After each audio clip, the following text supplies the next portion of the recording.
अस्सलाम वालेकुम। Code of conduct का जो एक जनरल बैकग्राउंड है वो मैं आपको पहले से बता चुका हूँ। जो जो इंटरनेशनल रेजोल्यूशंस को ऑप्ट किया गया है, जैसे हवाना गाइडलाइंस हैं 1990 की, या फिर यूनाइटेड नेशंस की जो डिक्लेरेशंस हैं या दूसरे इंस्ट्रूमेंट्स हैं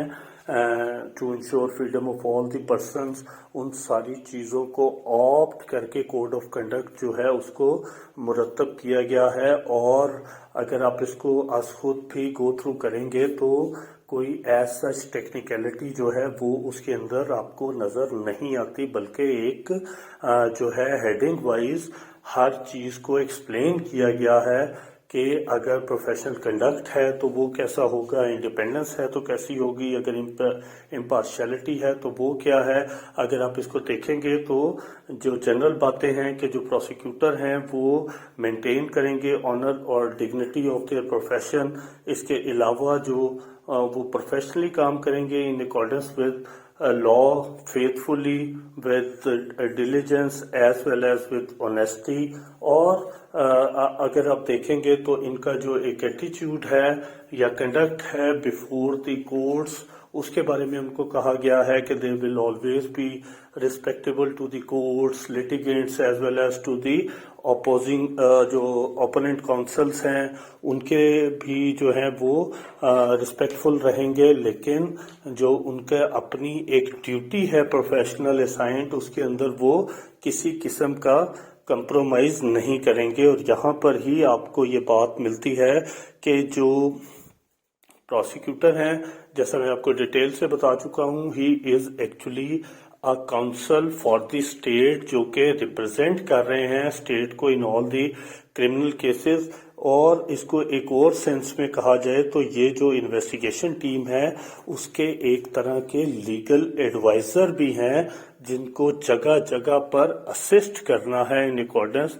विद द लॉ, जहां पर उनसे असिस्टेंस ऐसी तलब की जाए या फिर जो है वो आज खुद नोटिस लेते हुए किसी भी बात का at the time of scrutiny, अगर वो समझते हैं कि ऐसी चीज़ें हैं जो कि इन अकॉर्डेंस विद द लॉ नहीं है, या जिस तरह उनको कोर्ट के अंदर लीगली प्रेजेंट करना है वैसे वो नहीं है, या वो डिफेक्टिव हैं, लिहाजा उनको रेक्टिफाई करवाया जाए। ये सारी चीज़ें आपको कंडक्ट ऑफ द प्रोसिक्यूशन के अंदर या जो प्रोफेशनल कंडक्ट है उसके अंदर आपको इन गाइडलाइंस के अंदर मिलती हैं। इसी तरह जो कोड ऑफ कंडक्ट है उसने प्रोसिक्यूटर साहब की जो ड्यूटी है उसको परफॉर्म करते हुए जो उनकी इंडिपेंडेंस है उसको इंश्योर किया है कि वो विदाउट एनी फेयर और फेवर जो है वो काम करेंगे। मीनिंग देयर पाए कि चाहे वो इंटरसी डिपार्टमेंट हो या एक्सटर्नल डिपार्टमेंट की तरफ से किसी किस्म का भी प्रेशर है उनको ओवरऑल करने के लिए या प्रेशराइज करने के लिए या ओपिनियन चेंज करने के लिए, वो नहीं किया जा सकता, बल्कि इंडिपेंडेंस उनकी अपने काम करते हुए जो है कोड ऑफ कंडक्ट में जो है इंश्योर की गई है। सिमिलरली इसी इंडिपेंडेंस में उनको ये हदायत भी की गई है, जैसा कि मैंने कल किसी सवाल के जवाब में ये बात कही थी कि जो इन्वेस्टिगेशन है जिस वक्त वो इन्वेस्टिगेशन ऑफिसर अपना काम कर रहे होंगे तो उनको कोर्ट से लेके कोई अथॉरिटी किसी किस्म की पर्टिकुलर डायरेक्शन नहीं दे सकती कि आप इस तरह नहीं इस तरह इन्वेस्टिगेट करें। और ये बात आपको इस इंडिपेंडेंस के अंदर भी मिलेगी, जहां पर ये हदायत की गई है कि वो प्रोसिक्यूटर साहब जो हैं रिस्पेक्टफुल रहेंगे टुवर्ड्स द इन्वेस्टिगेशन ऑफिसर, और उनके जो काम में किसी किस्म की जो है इंटरफेरेंस नहीं करेंगे, या फिर जो है उनके जो एक इंटर डिपेंडेंस है फंक्शंस की उसको एक्नॉलेज भी करेंगे। सिमिलरली ट्रांसपेरेंसी की यहाँ पर बात हो रही है कि जो है वो ट्रांसपेरेंट रहेंगे वाइल परफॉर्मिंग ड्यूटीज, और इसके अलावा विदाउट एनी पॉलिटिकल प्रेशर जो है वो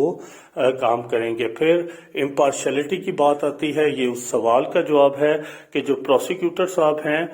वो इंश्योर करेंगे कि वो इम्पार्शियल हैं। अब इम्पार्शियल का मतलब ये नहीं है कि जो प्रोसिक्यूटर साहब हैं वो सिर्फ और सिर्फ वहां पर एक तो माइंड फ्रेम बिल्कुल है, क्योंकि एक इन्वेस्टिगेशन हुई, उनके पास स्क्रूटनी के लिए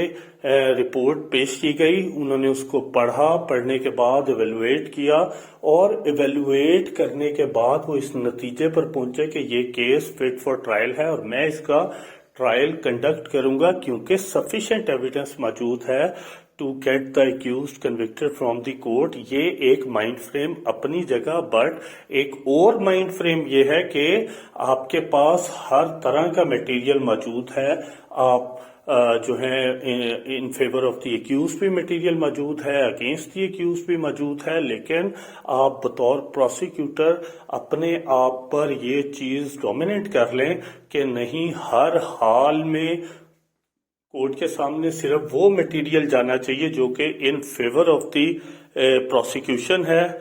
या अगेंस्ट द एक्यूज्ड है, और वो मटेरियल कंसील कर लेना चाहिए जो कि इन फेवर ऑफ द एक्यूज्ड है। तो यहाँ पर कोड ऑफ कंडक्ट में उनको स्पेसिफिकली ये बात मना कर दी गई, बल्कि उनको वो जो रिक्वेस्ट फॉर जस्टिस है या ट्रुथफुलनेस है उसको इंश्योर करने का कहा गया कि आप जिस वक्त कोर्ट को असिस्ट करेंगे तो आप भी ट्रूथफुल रहेंगे और कोर्ट के सामने हर वो मटेरियल पेश करेंगे जिससे जो कोर्ट है वो फाइनल डिटर्मिनेशन करते हुए उसकी असिस्टेंस हो सके और वो जो है फेयरनेस से इसको केस को डिसाइड कर सकें। लिहाजा उनको ये स्पेसिफिकली हदायत की गई कि वो किसी किस्म की जो प्रोसिक्यूटरल कंडक्ट है उसके अंदर रिलीजन, बिलीफ, कास्ट, जेंडर, इस टाइप का कोई भी बायस नहीं रखेंगे, इस टाइप की कोई भी डिस्क्रिशन जो है वो नहीं रखेंगे। इसी तरह यहाँ पर ही रोल ड्यूरिंग इन्वेस्टिगेशन है, ये भी सारी चीज़ें आसान हैं, आप इनको खुद गो थ्रू कर लीजिएगा और अगर किसी का कोई क्वेश्चन होगा तो उसको आंसर किया जा सकता है बाद में। लेकिन अगर आप इसका एक जनरल व्यू लेंगे तो वो यही है कि वो हर स्टेज के ऊपर पुलिस को जहां जहां पर भी इन्वेस्टिगेशन एजेंसी को असिस्टेंस चाहिए होगी या सपोर्ट चाहिए होगी वो उसको प्रोवाइड करेंगे, चाहे वो इन्वेस्टिगेशन स्टेज है, इंक्वायरी स्टेज है, इसके अलावा क्रिमिनल प्रोसीडिंग्स जितनी भी हैं उसमें जो वेल फाउंडेड, आगे हम जाके जो डिसीजन मेकिंग देखेंगे वहां पर वेल फाउंडेड वगैरह खुद एक्सप्लेन की गई हैं। तो वेल फाउंडेड जो एविडेंस है सिर्फ और रिलायबल और एडमिसिबल एविडेंस है, वो अगर उसको देखते हुए ये समझते हैं कि इसका ट्रायल होना चाहिए तो वो ट्रायल ही रिकमेंड करेंगे। लेकिन अगर अदरवाइज है on the basis of evidence कि इस प्रोसिक्यूशन को कंटिन्यू नहीं करना चाहिए, या जैसे हम लोगों ने जो है एप्लीकेबिलिटी ऑफ द ऑफेंसेस के बारे में पढ़ा, सेक्शन 9(7) के अंदर हमने ये चीज देखी कि प्रोसिक्यूटर साहब की ये ड्यूटी है 9(7) के तहत कि वो कोर्ट को ओपिनियन दे सकते हैं कि इसके खिलाफ केस बनता है, इसके खिलाफ नहीं बनता, ये ऑफेंस इसके खिलाफ लगता है नहीं लगता। तो यहाँ पर आकर जो इन्वेस्टिगेशन रोल ड्यूरिंग इन्वेस्टिगेशन है उसके अंदर और क्रिमिनल प्रोसीडिंग है उसके अंदर उनको ये वाज़िया तौर पे बात की गई है कि अगर उनको लगता है कि ऐसी एविडेंस मौजूद है कि जो प्रोसिक्यूशन है वो कंटिन्यू नहीं हो सकती, तो उस सूरत के अंदर वो कोर्ट को जो है वो वाज़िया तौर पर इन्फॉर्म करेंगे और इसके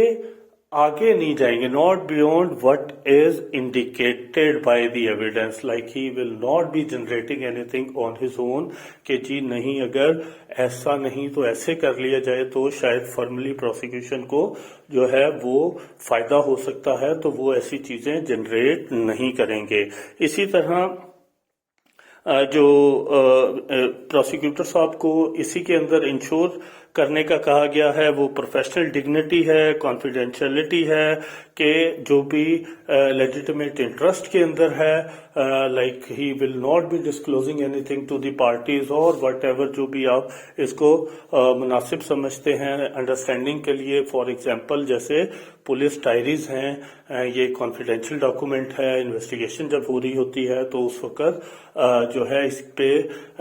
एक्सेस जो है वो काफी लोग कोशिश कर रहे होते हैं ہیں اس کی ایکسیس کے لیے، اور بڑے لمیٹڈ لوگ ہیں یا ڈیزگنیشنز ہیں جن کی ان پہ ایکسیس ہوتی ہے. ایک پولیس ہے، دوسری پروسیکیوشن ہے، تیسری کورٹس ہیں. لہٰذا یہاں پر بھی ان کو یہ ہدایت کی گئی ہے کہ اگر ایسی کوئی کانفیڈینشیلٹی ہے تو وہ اس کو مینٹین کریں گے. پھر جتنی لافل ایویڈنس ہے جو obtain کی گئی ہے وہ اس کو ایگزامن کریں گے، اور یہ بھی انشور کریں گے کہ اگر کسی نے کوئی ایسا انلیگل ایکٹ کیا ہے، جو کہ ہم پہلے دیکھ چکے ہیں کہ کس طرح ڈسٹرکٹ پبلک پروسیکیوٹر اور پروسیکیوٹر جنرل صاحب کو یہ پاور ہے کہ اگر وہ سمجھتے ہیں کہ کوئی پری جوڈیشل ٹو دی پروسیکیوشن کسی پبلک سرونٹ نے کوئی ایکٹ کیا ہے تو اس صورت میں اس کے خلاف ایکشن کیا جائے. تو یہاں پر ان کو ہدایت کی جا رہی ہے کہ آپ جو ہیں ان کے خلاف جو ہے وہ ایکشن کو انشور کریں گے. لاسٹلی اسی role during investigation and criminal proceeding کے اندر جو ہے جو ڈیو پروسیس اور فیئر ٹرائل ہے، اس کو جو ہے انہوں نے دوبارہ انشور کرنے کا کہا گیا ہے. جیسا ہم وڈرال آف دی پروسیکیوشن کی ایک پاور دیکھ چکے ہیں، یا ڈسکنٹینیو پروسیڈنگ کی ایک پاور دیکھ چکے ہیں، اسٹے کی پاور دیکھ چکے ہیں. یہ ساری چیزیں یہاں پر ان کو ہدایت کی جا رہی ہے کہ وہ نہ صرف جو پارٹیز ہیں ان کا رائٹس، جو فنڈامنٹل رائٹس ہیں ان کو سیف گارڈ کریں گے، بلکہ اگر ایسی کوئی پاور یوٹیلائز کرنے کی سٹیج آتی ہے تو اس کو وہ ود ہولڈ نہیں کریں گے، بلکہ یوٹیلائز کر کے جو بھی ان کی پاور ہے اس کے اکارڈنگلی وہ ایکٹ کریں گے.